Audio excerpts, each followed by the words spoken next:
It doesn't creep in through the gaps in your jacket or work slowly up your fingers the way cold does back home. It arrives all at once, a full-body announcement, like someone threw open a freezer door the size of the sky and shoved you inside. That's the Keuner Highlands in February. That's where they sent me. My name is Sergeant Damon Reyes, and I'd been attached to Firebase Kestrel for 6 weeks when the blizzard hit. I want to be honest about something before I tell you what happened on that ridge. I almost asked to rotate out. Almost. The cold had gotten into a filling in my back molar, and every breath felt like swallowing a fistful of ice chips. My sleeping bag had developed a wet patch near the zipper that never dried. I was running on 4 hours of sleep and a Ripid energy drink I'd found wedged behind a sandbag like a small orange miracle. That was the condition I was in when the radio crackled at 0347, and Sergeant Holt said, "Reyes, Post 3. Now." Firebase Kestrel sat at an elevation that made your ears pop just climbing the south ladder. It was a cramped outpost, 12 men, 2 interpreters, 1 medic named Ariv who carried a battered copy of Meditations in his cargo pocket like a talisman. The firebase occupied a natural shelf in the rock face overlooking the Karengal-adjacent valley below. Post 3 was the northernmost guard position, a sandbagged notch barely wide enough to turn around in, exposed on 3 sides to whatever the mountains decided to send. What they decided to send that night was a blizzard. I'd been asleep, or something that counted as sleep if you squinted at it, when the wind changed. You learn to hear that out here. The way the mountain breathes differently when a system moves in. A low, pressurized sound, almost geological, like the whole range was clearing its throat. I'd heard an hour before Holt called me, had even sat up in my bag and listened to it, then told myself it was nothing and lay back down. It was not nothing.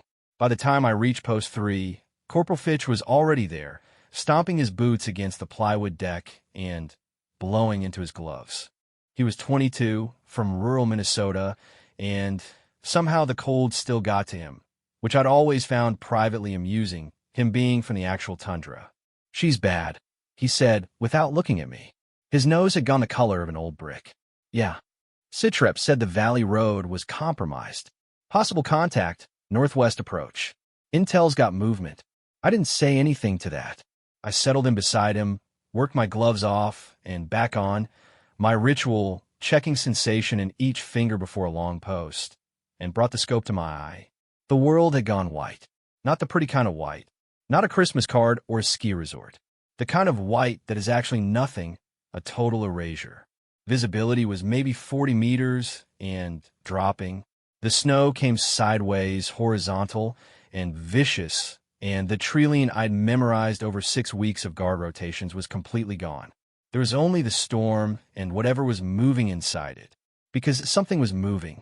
The motion sensor on the northwest perimeter had tripped twice in the last hour. Holt thought it was wildlife. The motion sensor did not care what Holt thought. It had tripped twice, and now I was lying behind a .338 Lapua on a wooden platform that was shaking in the wind, staring into 40 meters of visibility, doing math in my head that I didn't like the answer to. My breath fogged the scope lens. I wiped it. Fogged again. "You got anything?" Fitch said. "Snow," I said. "Lots of snow." He laughed. A short, involuntary sound, the kind that escapes before you can stop it. I like Fitch for that. He always laughed at the worst possible moment, like his nervous system had missed the memo. The radio on the sandbagged ledge hissed. Static, then Holt's voice low and flat the way it got when he was concentrating. "Post 3, be advised. TOC is flagging a thermal signature, northwest, estimated 250 meters. Could be an animal. Could be multiple personnel. Visibility's too degraded for confirmation. Hold post, 250 meters. In a blizzard." I put my cheek back against the stock and tried to slow my breathing down to something manageable. Tried to remember what my sniper instructor at Fort Benning had said about cold weather shooting. Something about the way extreme cold affects powder burn and muzzle velocity, the way snow obscures tracer paths, the way your body's core temperature affects trigger discipline. His name was Staff Sergeant Alcott, and he smelled like Copenhagen shoe and motor oil, and he had delivered that particular lecture in a classroom with functioning heat and fluorescent lighting which felt at this precise moment like a different life on a different planet. My tooth was screaming. The storm pressed in. 250 meters. I waited. Doesn't make for a good story. Not the loud fear, the kind that hits when rounds crack overhead and your body takes over and everything becomes very simple and very fast. That fear I knew. That fear had a logic to it. You move, you react, you cover, you communicate. The body knows what to do. The fear, is the quiet kind, the waiting kind, the fear of staring into absolute white and knowing something is in there, knowing it might be nothing, knowing it might be for men with RPGs, and the patience of people who have been fighting this particular war since before you were born. The fear of not knowing. That fear has no logic. It just sits in your sternum like a stone and breathes. Fitch had gone silent. That was how I knew he felt it too. Fitch, who filled silence with commentary the way other people filled silence with music, had nothing to say. He was just watching the white.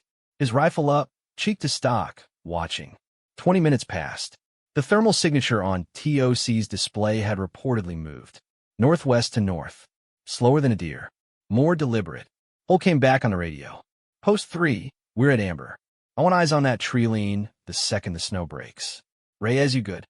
Good, I said, which was a thing soldiers say that means something between functional and I don't know yet. I adjusted my position and felt the plywood shift under my left knee. The sandbags on the north face were iced over, glistening where the wind had packed snow into the burlap weave. My spotter, Fitch, who was not technically my spotter, but was the only other person in the hole, had pulled a map from his jacket and was trying to orient it in the wind, one glove holding it flat. If they're coming from the northwest, they're on the goat path, he said. The one that cuts behind the rock shelf at about 230 meters. I know the path. You've got maybe a 2-second window if they move through the gap. The rocks cover everything else. I knew that too. I'd ranged that gap on my second week at Kestrel, mostly out of boredom, mostly because there was nothing else to do. The gap in the rock shelf where the goat path opened up before dropping toward the firebase. 17 inches wide. Good cover on both sides. In clear weather, with a stable platform and a calm wind, it was a shot I'd have called moderate. Manageable. This was not clear weather. The wind was gusting to what felt like 30, 35 kilometers per hour. Variable. That was the word for it in the manual, and the manual's word for it was useless because variable meant it shifted direction between the time you ranged your target and the time your round got there. Variable meant every correction was a guess dressed up as math. The snow was still horizontal, still blinding, and my scope had fogged twice more, and I'd wiped it twice more, and I was running out of optimism about that process. I thought about my mother, which is something I try not to do on post. She had a habit of calling me on Sunday mornings, had done it every Sunday since I shipped, and the calls were always the same. She'd ask if I was eating. I'd say yes. She'd ask if I was staying warm, and I'd say yes, and she'd pause the way she always paused, and then she'd say, I know you're lying, in a voice so matter-of-fact it hit harder than an argument. I'd been in the country for 41 days, and I hadn't been warm for maybe 38 of them. The thermal signature moved again. TOC called it north-northwest, range approximately 200 meters, still moving. My tooth stopped hurting. That was the thing that registered. The pain just stopped, which is what happens when your nervous system makes a decision about priorities without asking you. A cold and calm ran through me that had nothing to do with the temperature. Every thought that wasn't about the gap in those rocks fell away. The map Fitch was holding, the fog scope, the stone in my chest. Gone. Just the gap. Just the white. Just the math. Wind check, I said. Fitch pulled a small anemometer from his kit. A $40 piece of gear he'd bought with his own money at a sporting goods store in Fayetteville, and that had proven worth more than half the equipment the Army had actually issued us. He held it up, watched the readout. Gusting 12 to 22. Southwest to west. Inconsistent. 12 to 22. Southwest to west. Range approximately 200 meters. Moving. I started running the numbers. The .338 Lapua at 200 meters in standard conditions was a conversation. At 200 meters in a blizzard with a 22-kilometer crosswind and a target I couldn't see, yet was a different kind of conversation entirely. The kind where you only get one turn. Hold. I said into the radio, post 3. I need confirmation on that signature. Is this a threat? A pause. TOC murmuring in the background. Reyes, we've got no positive ID. But it's not moving like an animal, and it's coming directly toward the firebase perimeter. Rules of engagement stand. Your call when you have visual. My call. I have thought about those two words more times than I can count in the years since that night. Your call. As if there was a version of that sentence that made it feel smaller. As if those two words didn't weigh exactly as much as everything. Copy, I said. And then I waited for a break in the snow. That was it. That was everything. 11 seconds where the wind shifted, pulled the curtain of snow sideways, and opened up a corridor of clarity between post 3 and the rock shelf at 230 meters like God had exhaled. And in that corridor, in that gap, I saw them. 2 men, moving fast along the goat path, crouched low, one carrying something across his back that caught the moonlight wrong, the angular, no-mistake shape of a launcher. The other had a weapon up, sweeping. They were moving with the kind of practiced silence that told me everything about how many times they'd done exactly this. Fitch inhaled beside me. A sharp, controlled sound. He'd seen them too. The corridor was closing. The snow was already thickening at the edges of my view. I had the gap. I had both men, and I had maybe 7 seconds before the storm sealed them back inside the white. Here is what I remember, and here is what I don't. I remember the trigger, the specific texture of it through my glove. I cut a slit in the index finger of my right glove 6 weeks earlier, a modification that earned me a 10-minute lecture from Holt about uniform standards, and those 10 minutes bought me direct skin contact on every shot I'd taken since. I remember the texture of it. I don't remember making the decision. That's the thing nobody tells you, and that nobody who hasn't been there will believe. The decision doesn't always feel like a decision. It doesn't come with deliberation or a dramatic internal monologue. The math was already done. The wind correction was already applied. The body had already made up its mind while my conscious brain was still asking questions. The rifle spoke. A single shot. The sound of it was swallowed by the storm almost immediately, absorbed into the wind, and the white, which gave the whole moment a muffled, dreamlike quality that I've never been able to fully shake. 1 second. 2. Fitch was counting. He did it under his breath, a habit from training, a way of marking time when the world became frameless. The corridor closed. The snow came back, and Fitch said, very quietly, Viz. I know. Did you? I don't know yet. The radio erupted. Holt's voice, TOC's voice, overlapping. Thermal signature had stopped moving. One of the two had gone down. The other had reversed, moving back north fast. The run of someone whose situation had changed violently and suddenly. The firebase went to full alert. All posts up. QRF staging. Ariv was already pulling his kit, and I was still lying behind the rifle. My cheek on the stock. The scope pressed to my eye, staring at a wall of white that had given me 11 seconds and taken him back. My right hand still wrapped around the grip. My body completely still, not from discipline, but because it hadn't received the instruction to move yet. Fitch put his hand on my shoulder. Not hard, just there. The kind of contact that means you're still here without saying it, which is the most useful thing you can say to someone in that particular moment. I breathed out, slow, all the way out. Watched the fog of it disappear into the storm. The QRF team was already gearing up in the main bay. I could hear the boots on the metal ladder, the soft collision of equipment, Sergeant Okafor's voice running the roster with the specific calm he used that made everyone around him calmer. He had that gift. Some people do. Holt's voice came through one more time. Post 3. Confirmed contact, northwest approach, threat neutralized. Second individual has cleared the area. Stand by for further tasking. Threat neutralized. 2 words that did a very particular kind of work. Clean. Administrative. The language the Army had developed for the thing that had just happened so that reports could be filed and boxes could be checked and the machinery could keep moving. I did not hate those words. I did not love them. I recognized them for what they were, a container. A place to put something that didn't fit anywhere else. You got him, Fitch said. Through that, 230 meters. In a blizzard. I didn't say anything. He stopped. Tried again. That's a hell of a shot, Reyes. Yeah, I said. I finally lowered the rifle. My tooth started hurting again. By the time the light came up, pale and thin, the kind of light that doesn't commit to anything, the valley below Firebase Kestrel was blanketed in 2 feet of new snow, and it was almost beautiful. Almost. The kind of almost that requires you to forget what the night had been, which I was not yet able to do. The QRF team had gone out at first light and confirmed what the thermal had shown. They came back quiet. Okafor briefed Holt. The reports were filed. The machinery moved. I sat on a supply crate in the main bay and ate a breakfast of cold crackers and peanut butter because the stove fuel had frozen and nobody had the energy to sort it out yet. And I thought about something that was not the shot, not the storm, not the 2 men in the gap. I thought about a summer afternoon in Albuquerque when I was maybe 9 years old, when my grandfather, a man who had done his own time in a different war in a different country and never spoken about it except obliquely in the way old veterans do, had taken me fishing at the reservoir north of the city.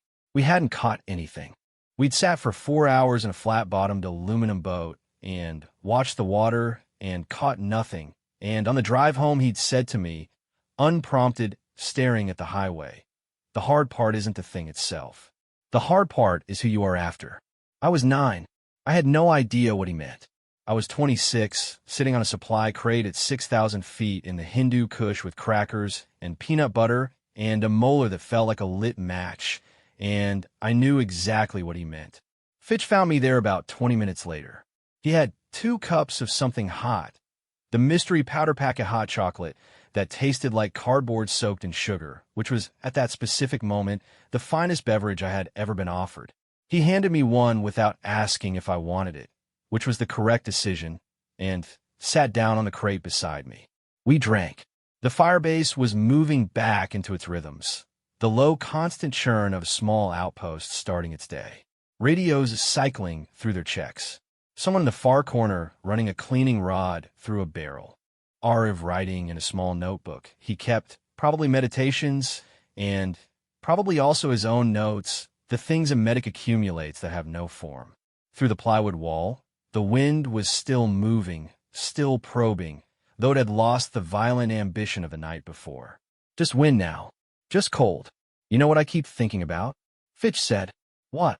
The gap was 11 seconds. I timed it. 11. Yeah. That's insane, man. You couldn't have had more than 4-5 seconds of actual target window. By the time you acquire, verify, account for wind, Fitch. What? I know. He was quiet for a moment. Then, how do you do that? How do you just... The math in that environment, under that, I don't know, I said. Which was true. I didn't know, and I wasn't sure I wanted to, the way you sometimes don't want to understand how a thing works because the understanding might undo it. What I didn't tell Fitch, what I haven't told many people, is that in the days after, the thing that stayed with me was not the shot. The shot was, by the measures the Army would apply to it, a success. The Firebase was safe. The report was clean. The boxes were checked. What stayed was the 11 seconds. The way the storm had opened, just slightly, just enough. The way it felt less like skill and more like a door that the universe had briefly unlocked and then shut again, and you either walked through it or you didn't. I had walked through it. I would not pretend there was no craft in that. 6 years of it, thousands of rounds, Alcott's lectures, and my own long hours on flat ranges and in cold simulators and lying in hide sites for days at a time practicing the stillness. All of that was in shot. But the 11 seconds weren't mine. The storm gave me those. And the storm could just as easily have not. That is the thing that doesn't fit in reports. The randomness at the center of it. The way survival and catastrophe are often separated by something as indifferent as weather. My Sunday call that week was different. My mother asked if I was staying warm. I paused the same way she usually paused, and then I said, actually, it's been a rough week for that. She went very quiet.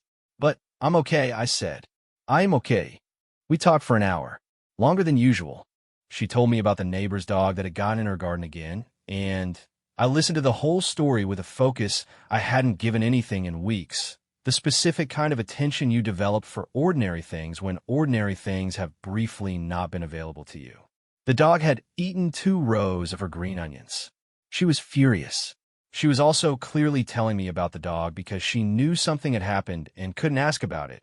And this was the language we developed for that. The dog, the green onions, the ordinary life I was supposed to come back to. "I'll be home in 4 months," I said. "For months," she repeated, like she was checking the math. "For months." After I hung up, I sat outside on the south step of the main bay, where the sun had done just enough work to melt the top layer of snow off the plywood, and I tilted my head back and let the cold air hit my face and thought about my grandfather in that aluminum boat, staring at the water. I think I understand him now. The hard part isn't the thing itself. The thing, the shot, the storm, the gap, the seconds, it happens and then it's over. It has the dignity of being finished. The hard part is carrying it forward into the ordinary world, into Sunday calls and neighbors' dogs and green onions, into the long, patient life that comes after. That's the weight, not the rifle, not the cold, the carrying. I rotated out of Firebase Kestrel 8 weeks later. The tooth got fixed at Bagram, a hairline crack, $300 of work on a molar that had cost me about 100 nights of sleep. Fitch extended his deployment and stayed at Kestrel through the spring. We still talk, occasionally. He sent me pictures of his kids. They live in Minnesota, which I find extremely on-brand for him. I don't know what happened to the second man, the one who ran. Whether he came back, whether he went home to something, whether he's still out there. I have thought about that too. You cannot. What I know is this. The mountains are still there. The goat path is still there. Post 3 is still a sandbag notch barely wide enough to turn around in, cold enough to rearrange your priorities, exposed to whatever the Highlands decide to send. And somewhere in a Firebase report that nobody reads is a box checked under a column that doesn't contain any of this. The blizzard doesn't get a box. The 11 seconds don't get a box. They just get to live in whoever was there.